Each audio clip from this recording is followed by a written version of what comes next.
Bien, bonjour tout le monde. Voici la correction d'examen blanc chimie pour l'année 2020. Ici, bien sûr, vous aurez besoin de votre tableau périodique, un tableau avec des chiffres simplifiés, vu que l'usage de calculette était interdit. Donc, pour la correction, on commencera par la question numéro 1. Donc, pour la question numéro 1 ici, donc ce qu'on vous demande tout simplement, c'est le nombre de particules. Donc, en partant de la masse, sachant qu'en fait n est égal à m, c'est un grand M, avec la masse qui est égale à 240, retourner à la table périodique, Be chlore 2, on a 9 plus 71, ça fait 80, donc ça fait 3 moles. Pour calculer le nombre de particules grand N, on multiplie fois le nombre d'Avogadro, 6, 10, 23, et bien on obtient 18, 23, 23, ben ça fait 1,8, 10, 24. Quant à la question numéro 2, ici pour la question numéro 2, une question très fréquente, en fait il revient en fait chaque année presque. Le phosphate de sodium, on a le sodium valence 1, phosphate valence 3. Donc là, il faut mettre 3 fois celui-là. Valence de sodium, c'est 3 fois 1. Valence de phosphate comme l'azote, c'est 5. Valence d'oxygène, ben, c'est 6. 6 fois 4. On a 24 et on a 8. Ça fait un total de 32 électrons, d'électrons de valence.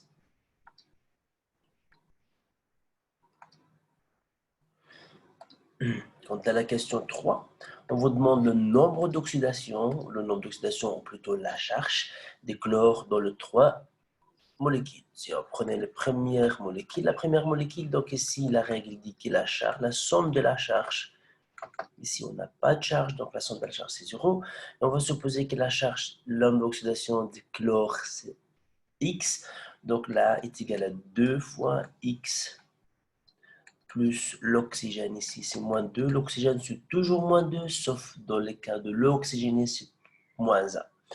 Et donc là, ben, la motion, on fait ça, x est égal à plus 1. La deuxième molécule, donc la somme de la charge ici, est égale à moins 1. Et donc, c'est x plus 4 fois moins 2. Donc, x est égal à plus 7. Quant à la troisième molécule, la charge, c'est égal à 0. Donc, avec 0, donc on a celui de soufre, on ne l'a pas, mais il dit qu'il dans cette molécule, il est la même que celui de SO3. Donc, x, donc 0 plus x, 0 est égal à x plus 3 fois moins 2. Et donc, x est égal à plus 6, on va appeler ça peut-être x'. Donc là, le soufre, c'est 6, plus 2 fois moins 2 pour l'oxygène, plus 2 fois x pour le chlore. Donc, on résout cette équation, on va tomber sur x égale à moins 1. Donc là, la proportion, bien la proportion 3. Quant à la question ici, numéro 4, donc on a mis de chlore et on va simplement en fait garder le même volume, même nombre de moles, N1, N, volume le même, V, V.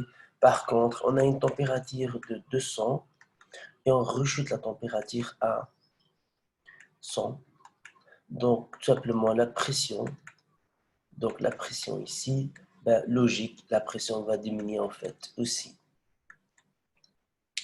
Donc, diminuer de combien? Ben, de moitié. Si vous voulez, on peut faire ça aussi. PV1, NRT1. Donc, la deuxième, PV2, N2RT. Donc, le nombre de moles ne change pas. Le volume ne change pas. La constante des gaz parfaits ne change pas. Donc, vous allez avoir P1 sur P2 est égal à T1 sur T2. Ce que vous faites comme modification sur le rapport d'été, on le fait la même pour la pression. Donc, ça, pour aller plus loin, et on ne sait jamais, la question est différente autrement. On peut toujours utiliser PV égal à RT pour un calcul, par exemple. On peut la calculer s'il donne la pression P1, on peut trouver P2. La question 5, ici tout simplement, c'est un petit calcul de logique. On vous dit, là voici ça, un médicament qui contient 80 mg des principes actifs dans 0,8 ml. Donc on dit ici qu'il faut, ici c'est recommandé 16 mg par kilo. Donc, il dit, quelle quantité faut-il en fait adresser d'un enfant qui a 10 kg. Donc, 6 fois 10. Donc, on aura 160 mg. Et ce qu'on sait, normalement, c'est 80 mg pour 0,880 ml. Si on a 60 mg, et bien là, tout simplement, c'est un rapport de 2, c'est un rapport de 1,60 mg. Donc, pour 160 mg, c'est l'équivalent en quantité en millilitres à 1,6 mg. La proposition ici, la question 6, c'est qu'on vous demande tout simplement, c'est lié à la géométrie. Donc ici, la proposition, faites attention, c'est toujours fausse ou correcte. Ici, c'est bien une réponse, il cherche la réponse fausse. L'ammoniac est géométrie pyramidale. L'ammoniac, donc c'est 1 avec 3 liaisons. Si on applique la règle de la géométrie A avec 3x autour et avec un doublé libre, c'est E. Donc là, c'est une géométrie pyramidale. La géométrie de l'ammoniac peut être établie dans les liaisons hydrogènes. Oui, en fait, si vous prenez l'ammoniac avec un autre ammoniac, donc évidemment, il contient des doublés libres, donc il faut former des liaisons hydrogènes. D'où la preuve d'ailleurs que l'ammoniac était liquide, tout simplement parce qu'on forme des liaisons hydrogènes. La liaison polarisée suffit pour rendre la molécule polaire. Donc on prend un exemple connu, monodioxyde de carbone, donc c'est des liaisons covalentes polarisées, mais là on sait que c'est chargé négatif, il a chargé positif. Donc la molécule ici, on sait que c'est la molécule, elle est de liaison polarisée, mais la molécule ici, si on regarde la polarité, la molécule elle est apolaire, la charge charnée. Donc, en fait, la liaison polarisée ne suffit pas pour rendre la molécule polaire. Il faut regarder la géométrie. Donc, la géométrie joue. Si on compare par exemple la molécule d'eau, ce n'est pas une molécule linéaire, la molécule d'eau. Donc, si vous prenez la molécule d'eau, si vous le dessinez comme ça, c'est vrai. Mais par contre, ce n'est pas la bonne géométrie parce que sa géométrie, c'est en V. Donc, ça prouve bien. Et donc là, si on regarde la polarité, c'est une molécule polaire. Donc là, d'ailleurs, pour l'ammoniac ici, si l'ammoniac était simplement un triangulaire, il aurait dû être en fait un polaire. Mais là, l'ammoniac n'est pas polaire. Il est polaire à cause en fait de sa géométrie. Donc la géométrie joue un rôle en fait. Donc c'est pas la liaison covalente polarisée, c'est aussi la géométrie. Il faut en tenir compte. Donc d'où la réponse C, c'est une réponse correcte. La question 7, pareil ici, toujours on fait attention à la question, donc une proposition correcte sur les catalyseurs. Un catalyseur, c'est dans la cinétique, c'est une substance qui sert à accélérer la vitesse d'une réaction. Donc, dans les enzymes, qui nous aident à digérer, qui nous aident à décomposer, par exemple dans la salive de notre bouche, la bouche. Un catalyseur ne subit pas de transformation chimique nette. Effectivement, il n'est pas ni consommé ni transformé. Correct. Augmente l'énergie cinétique du réactif. En fait, le catalyseur, c'est pas comme la température ou comme la concentration. Donc, le catalyseur, ce qu'il fait, il va augmenter la vitesse en réduisant l'énergie d'activation. Ici, par exemple, le temps d'une réaction par rapport à l'énergie. Donc, si on voit ici, donc, on a par exemple le réactif, on passe par une barrière qu'on appelle l'énergie d'activation, on arrive produit, donc réactif, produit. En fait, le fait d'utiliser un catalyseur va venir réduire la taille de la bosse. Et du coup, donc cette taille de la bosse qui vaut l'énergie d'activation, elle est plus petite ici, l'énergie d'activation. Donc la taille elle est plus, donc ce qui fait que le passage de réactif vers le produit est plus rapide. Donc il n'augmente pas l'énergie cinétique du réactif, mais plutôt il accélère la réaction. Il accélère en fait la réaction en réduisant l'énergie d'activation. Et la réponse, la question, la confirmation 4, un catalyseur ne change pas la constante. Effectivement, le catalyseur ici, il ne change pas la constante d'équilibre. En fait, la constante d'équilibre change qu'avec la température. Ça, c'est à retenir. Le catalyseur, il est là, comment il accélère? C'est pas parce qu'il augmente K, mais plutôt parce qu'il réduit l'énergie d'activation.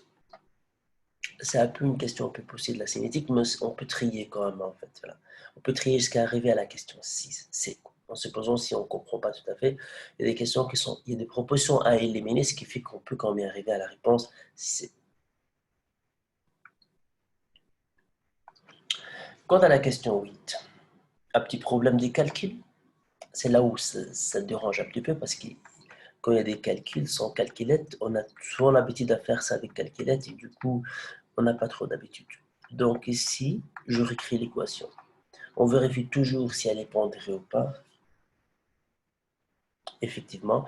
Et donc là, ici, c'est le sulfate de sodium. Il a mis 3,55 grammes. Il a ici le chlorure de barium. Il a mis 100 ml pour 0,3. Donc ça fait 0,1 fois 0,3. Donc là, on a 0,03 mol. Et là, pour aller à le nombre de moles, on doit diviser ça par 142.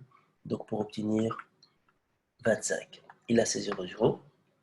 Donc, comme vous voyez ici, c'est un rapport de 1 à 1.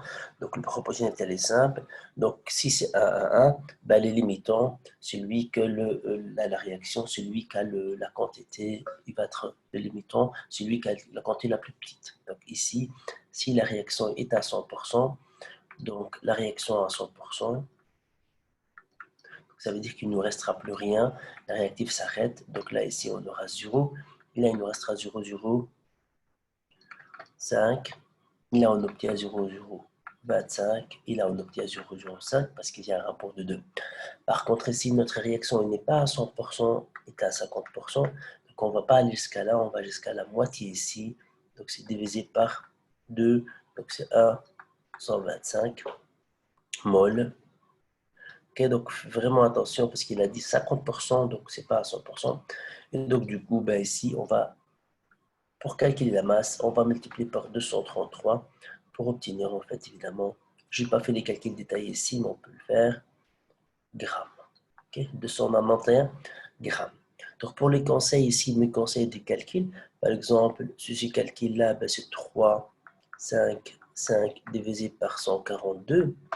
Moi, ce que je fais généralement, ben, je vire les virgules, ça fait moins 2, 142. Vous voyez, donc 142 divisé, il y a un rapport de 2, plus que 2, donc il y a un rapport de 2,5. Donc 2,5, 10 moins 2. Ce qui fait qu'en fait 0,025. Et donc, de préférence, verrez toujours les virgules et ça fait comme toujours un calcul plus simple.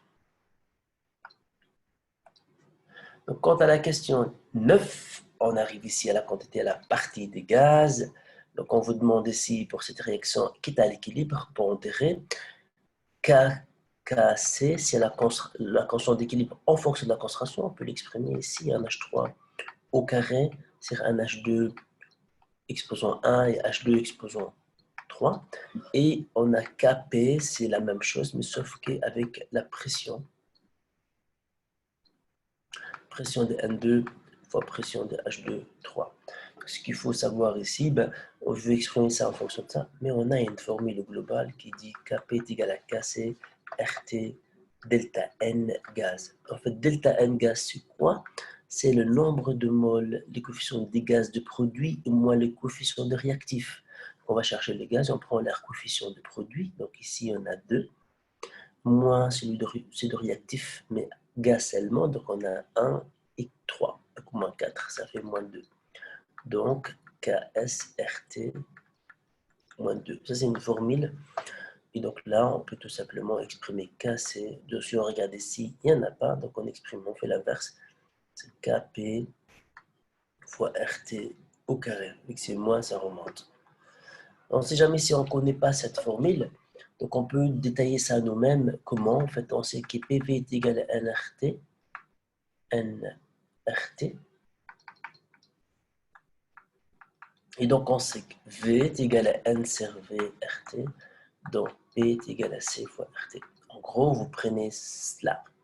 Et vous remplacez chaque fois P par C fois RT. Ça veut dire ici, ce sera la concentration des NH3 fois RT au carré.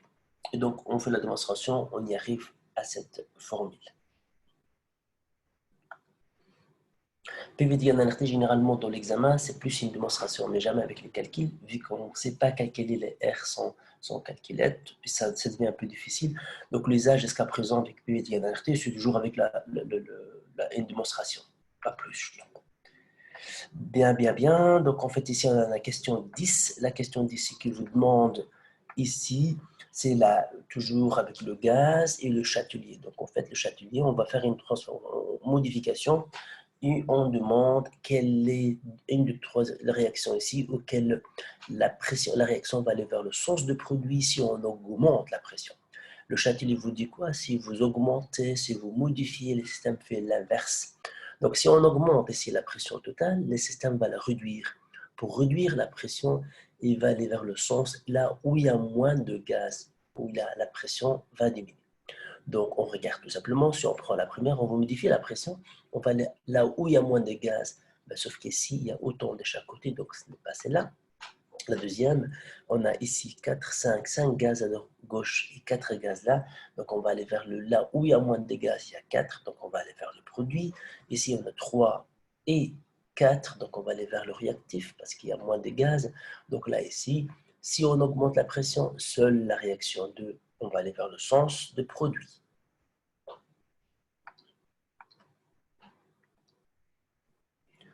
Quand il y a une question de chimie organique, bah, généralement la chimie organique, ça s'arrête au niveau d'identification de fonctions. Et ici, tout simplement, d'après cette molécule-là, dans cette molécule-là, identifie toutes les fonctions. Ce qu'on voit ici, COR, bah, il y a une fonction éther, une fonction éther. Pareil, éther, éther, éther. En fait, l'éther, c'est R, O, R'. Et puis, on a une fonction ester. Et puis, on a une fonction amine. On peut l'appeler aussi amine tertiaire si on veut. Amine, parce qu'il y a un amine lié à 3 carbones. Donc là, ici, fonction ester, fonction amine, fonction éther.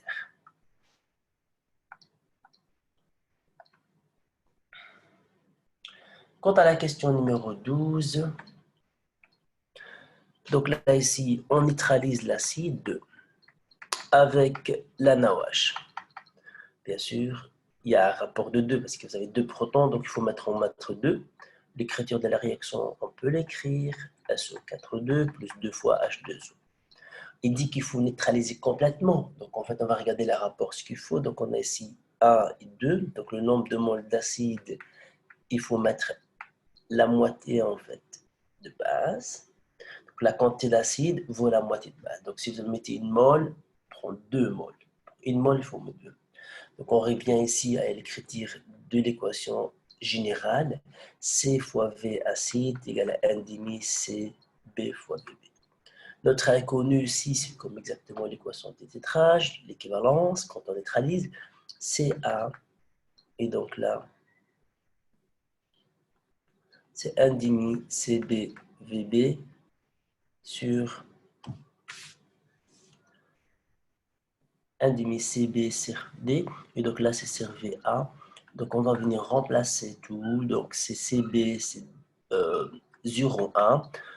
On peut mettre ça, on peut le laisser en millilitres, parce que en bas aussi, on peut le laisser en millilitres.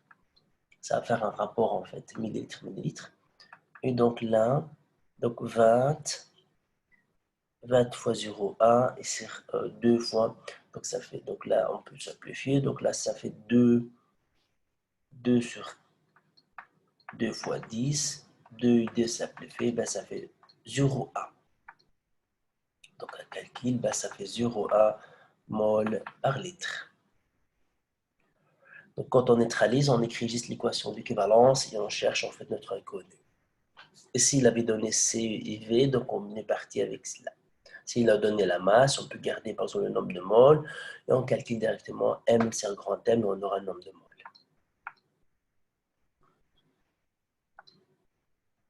La question 13. Donc, les propositions concernant la théorie d'acide, laquelle il fausse. De nouveau, faites toujours attention à la proposition. Un acide branché est un donneur. Ça, c'est la définition. Simplement. L'acide est le plus fort, oui, effectivement. Donc, en fait, ici, il est le plus fort qu'il existe en solution. Donc, on a l'H3+, c'est un acide plus fort.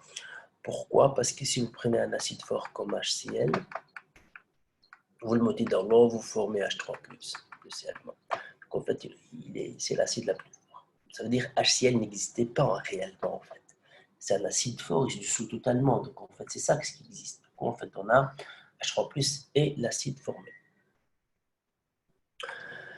Donc celui-là maintenant, H2SO4, rappelez-vous, c'est la provenance de celui-là, il vient de sulfate 2, donc c'est un acide, il libère un H, il devient une base, derrière celui-là, donc c'est un acide, il devient une base, mais lui-même, lui aussi, il en a encore un H à perdre, donc celui perd son H, et donc il doit encore jouer le rôle d'un acide, donc c'est à la fois base par rapport à celui-là et acide par rapport à celui-là, donc ce qui fait que on a un acide, on a un ampholyte. D'ailleurs, son pKa à lui, c'est pKa ici, pKa2 là. Donc son pH, il faut juste la moyenne de 2. pKa1, les ampholytes, c'est comme ça. pKa2 divisé par 2. On obtient son pKa. Et la question 3, H3, H2O, donc il est à l'acide conjugué donc de la base, de tout. En fait, il n'y a même pas un rapport de H, parce que dans un couple, on doit toujours avoir un seul rapport de H. Comme ces deux-là, il n'y a qu'un seul H qui change, un H qui change, donc c'est pas celui-là, c'est la réponse incorrecte. Donc entre celui-là, c'est le H2O. C'est comme ceci, d'ailleurs, vous le voyez tout de suite, c'est que H2O et H3+, ils sont le 2 ensemble. Donc la réponse incorrecte, c'est la D. La question 14 ici, c'est un petit problème de calcul de nouveau. Et donc l'électrolyse, on fait l'électrolyse, on a 2 NaCl aqueux, plutôt solide ici. Donc 2 Na solide plus Cl moins aqueux parce qu'on va le mettre dans l'eau. Voilà. De l'électrolyse ici, donc c'est à 25%, faites attention, le rendement est à 25%. On va mettre ici 160 170 kg, on garde ça en kilos. Donc on calcule par la masse molaire, la masse molaire c'est 23, donc vous divisez par 23 plus 35,5. Donc si vous faites ça, donc nous on obtient normalement 20, mais 20 quoi, vu que c'est en kilos, donc c'est 10,3 moles. Donc ça c'est le nombre de moles, ça c'est le petit m, et ça c'est le petit n. Et donc ce qu'il faut savoir ici, si la réaction est, j'aime bien toujours en fait faire ça parce que c'est plus facile à lire, si la réaction est à 100%, donc il se transforme complètement et on obtient, donc via un rapport de 2, vous voyez, c'est un rapport de 2, on obtient la moitié, donc on obtient 10 fois 10,3 moles, sauf que la réaction n'était pas à 100%, donc la réaction ici est à 25%, donc on ne va pas obtenir en fait 100%, on obtient un quart de ça. Donc c'est divisé par 4 et du coup on obtient 2,513 moles. Et donc si on veut convertir le mol en litres, donc on est dans les conditions normales. Donc dans les conditions normales, on va juste multiplier fois 22,4 et donc on obtient 56 M3 mètres cubes, ou normalement c'est 56 10 3 exposant 3 litres, donc c'est 56 10,3 litres. Et donc là, les 10,3, c'est 1000. Donc 1000 litres, c'est 1 mètre cube. Donc ce que je vous ai remarqué ici, généralement, on travaille beaucoup dans les conditions normales de les gaz parce qu'on utilise 22,4, le volume molaire. Donc c'est quand même le plus facile à calculer sans calculette parce qu'avec PV égale NRT, là, ça risque d'être très compliqué. Donc, on avance toujours et on est à la question numéro 15 de Last One. Cette question, c'est quoi? En gros, c'est toujours la géométrie. Ici, on a déjà une autre question sur la géométrie. Donc, ALX3, donc simplement un atome lié à 3 autres atomes. D'ailleurs, c'est la géométrie ici. triangulaire. Vous prenez le P, déjà. Donc, le P, il est comme l'azote. Il a 1, 2, 3. Donc là, vous voyez, donc il y a AX3, mais il y a doublé. Les N, c'est la même chose d'ailleurs. On l'a vu tantôt. Il y a un doublé, donc ça ne va pas. Et l'aluminium, Al, effectivement, il est dans la troisième colonne. C'est avec brome, brome, brome, c'est AX3. Donc là, OK. Et celui-là, aussi dans la même colonne, le bord B, H, H, F. Je n'ai pas respecté la géométrie, bien sûr, je vais juste montrer les valences. Donc, ceux deux-là, ils sont à une valence en fait de AX3. Et donc, ceux deux-là, ils sont AX3E.